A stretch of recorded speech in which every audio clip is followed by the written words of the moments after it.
بسم اللہ الرحمن الرحیم۔ محترم ناظرین کرام، السلام علیکم ورحمۃ اللہ وبرکاتہ۔ ہم نے پڑھا تھا کہ مشتق ہونے یا نہ ہونے کے اعتبار سے اسم کی تین قسمیں ہیں: مصدر، مشتق، جامد۔ مصدر وہ اسم ہے جس سے دوسرے کلمات، دوسرے اسما بنتے ہیں، اور مشتق وہ اسم ہے جو مصدر سے بنتا ہے۔ جامد وہ اسم ہے جو نہ خود کسی سے بنتا ہے اور نہ ہی اس سے کوئی دوسرا اسم بنتا ہے۔ پھر ہم نے پڑھا تھا کہ اسماء مشتقہ یعنی مصدر سے نکلنے والے اسما کل 7 ہیں: اسم فاعل، اسم مفعول، صفت مشبہ، اسم تفضیل، اسم اعلیٰ، اسم ظرف، اسم مبالغہ۔ اسماء مشتقہ کے تعلق سے ہم قدر تفصیل سے بحث پڑھ رہے تھے۔ آج ہم انشاءاللہ عز و جل اسم ظرف کا بیان پڑھیں گے۔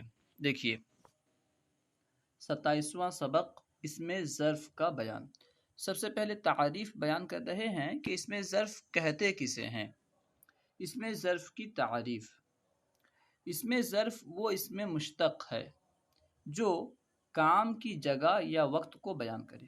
جو اسم مشتق یعنی مصدر سے نکلنے والا ایسا اسم جو کام کی جگہ یا وقت کو بتائے اسے اسم ظرف کہتے ہیں۔ جیسے ملعب، ملعب کھیلنے کی جگہ یا کھیلنے کا وقت، کوئی بھی ایک معنی لیں گے، ٹھیک ہے، کھیلنے کی جگہ یا کھیلنے کا وقت۔ تو اسم ظرف کی تعریف کیا ہوئی؟ اسم ظرف وہ اسم مشتق ہے جو کام کی جگہ یا وقت کو بیان کرے۔ اب بیان کر رہے ہیں اسم ظرف کے اوزان۔ ثلاثی مجرد سے اسم ظرف 2 وزن پر آتا ہے۔ ثلاثی مجرد سے اسم ظرف کے 2 اوزان ہیں۔ نمبر 1 مفعل، جیسے مکتب لکھنے کی جگہ یا وقت، اور مفعل جیسے مجلس بیٹھنے کی جگہ یا وقت۔ دراصل جو ہے اصل میں اسم ظرف بنتا ہے فعل مضارع سے۔ کیسے بنتا ہے؟ فعل مضارع سے علامت مضارع کو حذف کرتے ہیں، علامت مضارع کی جگہ علامت اسم ظرف یعنی میم مفتوح کا، ایسا میم جس کے اوپر فتح ہو، میم مفتوح کا اضافہ کرتے ہیں۔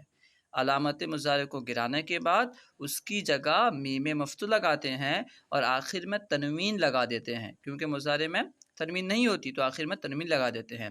پھر عین کلمے میں کون سی حرکت دیتے ہیں؟ کبھی فتحہ دیتے ہیں، کبھی کسرہ دیتے ہیں۔ فتحہ کب دیں گے؟ جب کہ مضارع مفتوح العین یا مضموم العین ہو۔ دیکھیں یہاں پہ دیا گیا ہے مفتوح العین مضارع ہے، یہ مضموم العین ہے، تو دونوں سے جو ہے مفعل کے وزن پہ آتا ہے، ٹھیک ہے۔ تو شروع میں علامت مضارع کی جگہ میم مفتوح لگائیں، آخر میں تنوین لگا دیں، اور اگر مضارع مفتوح العین یا مضموم العین یا ناقص یعنی ایسا کلمہ ہے کہ جس کے آخر میں حرف علت ہے، تو پھر اس سے مفعل کے وزن پر جو ہے اسم ظرف آتا ہے، یعنی اس کے عین کلمے میں جو ہے ہم فتحہ لگاتے ہیں۔ لیکن اگر مضارع مکسور العین ہے، ایسا فعل ہے جس کے مضارع کے عین کلمے میں کسرہ آتا ہے یا مثال ہے، تو اس صورت میں وہ مفعول کے وزن پر آئے گا، یعنی اس کے عین کلمے میں کسرہ دیں گے، ٹھیک ہے، جیسے یفعل سے مفعول۔ الحاصل یہ کہ علامت مضارع گرانے کے بعد اس کی جگہ میم مفتوح لگائیں گے، آخر میں تنوین لگائیں گے، اور عین کلمے کو دیکھیں گے کہ اگر عین کلمہ مضارع کا عین کلمہ مضموم العین، عین کلمہ مضموم ہو یا مفتوح ہو یا ایسا کلمہ ہو جس کے آخر میں حرف علت ہو، تو پھر عین کلمے کو فتحہ دیں گے، ورنہ عین کلمے کو کسرہ دیں گے۔ یعنی مضارع اگر مکسور العین ہے یا مثال وغیرہ ہے تو پھر عین کلمے کو کسرہ دیں گے، ٹھیک ہے۔ یہ بنانے کا قاعدہ ہو گیا۔ اب یہاں پہ اسم ظرف کی گردان بیان کر رہے ہیں۔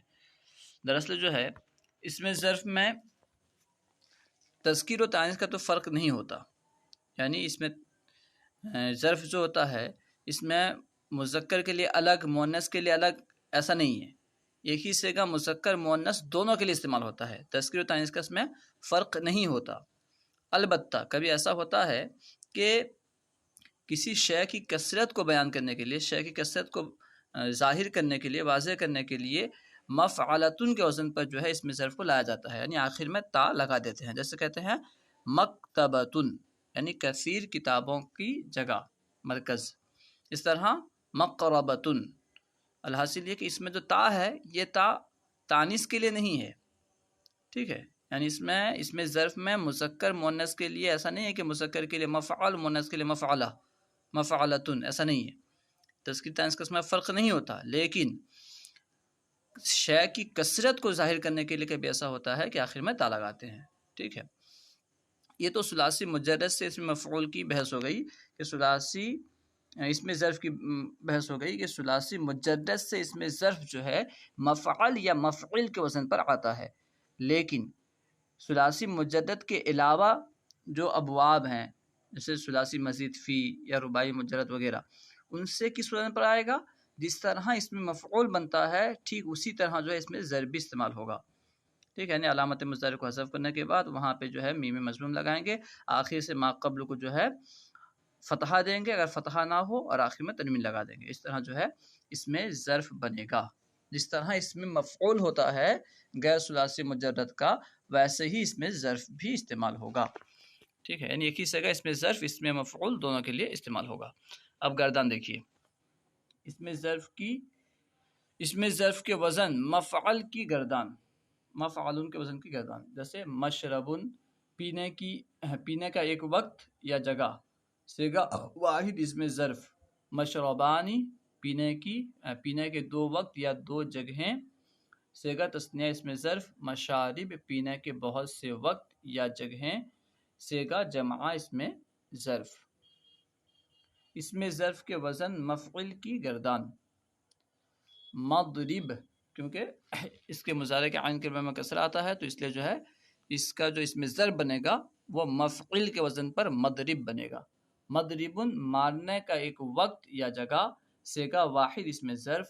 مضربانی مضربانی مارنے کے دو وقت یا جگہیں، صیغہ تثنیہ اس میں ظرف. مضارب مارنے کے بہت سے وقت یا جگہیں، صیغہ جمع اس میں ظرف. اب آئیے تمرین حل کرتے ہیں. سوال نمبر 1، اس میں ظرف کی تعریف اور مثال بیان کریں. اس میں ظرف وہ اسم ہے جو کام کے فعل کے وقت یا جگہ کو بتائے. اس میں ظرف وہ اسم مشتق ہے جو فعل کے کام کے وقت یا جگہ کو بیان کرے. جیسے مضرب مضربن ماننے کی جگہ یا ماننے کا وقت. ٹھیک ہے. سوال نمبر 2، اس میں ظرف کے ثلاثی مجرد سے کتنے اور کون کون سے اوزان ہیں؟ مثال کے ساتھ بیان کریں. ثلاثی مجرد سے اس میں ظرف کے 2 اوزان ہیں، مفعلن مفعلن.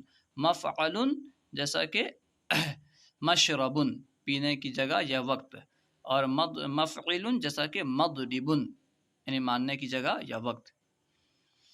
سوال نمبر 3، درج ذیل الفاظ سے صیغہ و ترجمہ کے ساتھ اس میں ظرف کی گردان لکھیں.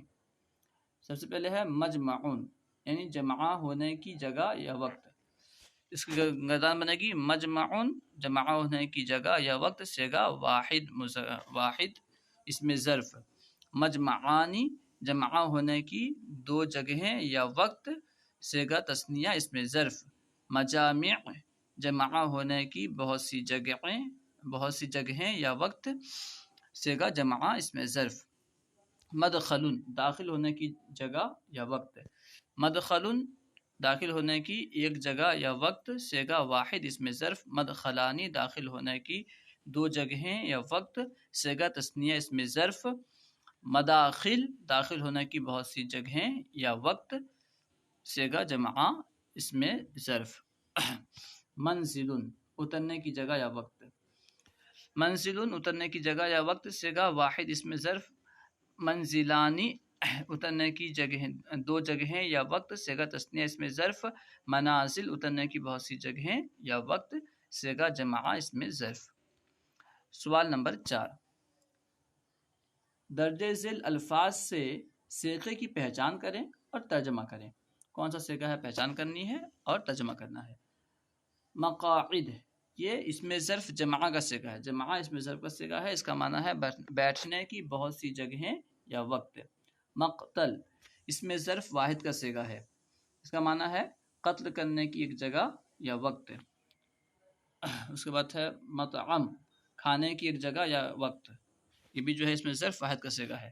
مصرف یہ بھی اس میں ظرف واحد ہے یعنی پھیرنے کی ایک جگہ یا وقت یا پھر خرچ کرنے کی ایک جگہ یا وقت. منظرانی تثنیہ اسم ظرف کا صیغہ ہے دیکھنے کی دو جگہیں یا دو وقت. مرجع یہ واحد اسم ظرف کا صیغہ ہے، اس کا معنی ہے لوٹنے کی ایک جگہ یا وقت. ٹھیک ہے، یہ اسم ظرف کا بیان تھا. اس کے علاوہ کچھ ایسے اسم ظرف ہیں، اسم ظروف ہیں، کچھ افعال ایسے ہیں جن سے اسماء ظروف قیاس کے خلاف آتے ہیں. ابھی میں نے بیان کیا کہ اگر مضارع مفتوح العین یا مضموم العین ہو تو اس سے اسم ظرف کا صیغہ مفعل کے وزن پر یعنی عین کلمے کے فتحہ کے ساتھ آتا ہے. لیکن بعض ایسے افعال ہیں جن سے اسماء ظروف اسم ظرف جو ہے یہ مفعل کے وزن کے بجائے مفعول کے وزن پر آتا ہے، حالانکہ اس کا عین کلمہ مضموم ہوتا ہے، جیسا کہ مغرب. ٹھیک ہے، مغرب، مشرق، اس طرح جو ہے مسجد، سجدہ یسجد سے ہے تو عین کلمہ جو ہے اس میں مضموم ہے، ہونا چاہیے مسجد ہونا چاہیے، مسجد استعمال ہوتا ہے. اس طرح خلاف قیاس کچھ ایسے اسماء ہیں ان سے خلاف قیاس اسم ظرف مفعل کے بجائے مفعول کے وزن پر آتا ہے. امید ہے کہ آپ کو پوری بات سمجھ میں آ گئی ہوگی. علم دین کو عام کرنے کے لیے ہمارا ساتھ دیں، ان ویڈیوز کو خوب عام کریں. السلام علیکم ورحمۃ اللہ وبرکاتہ.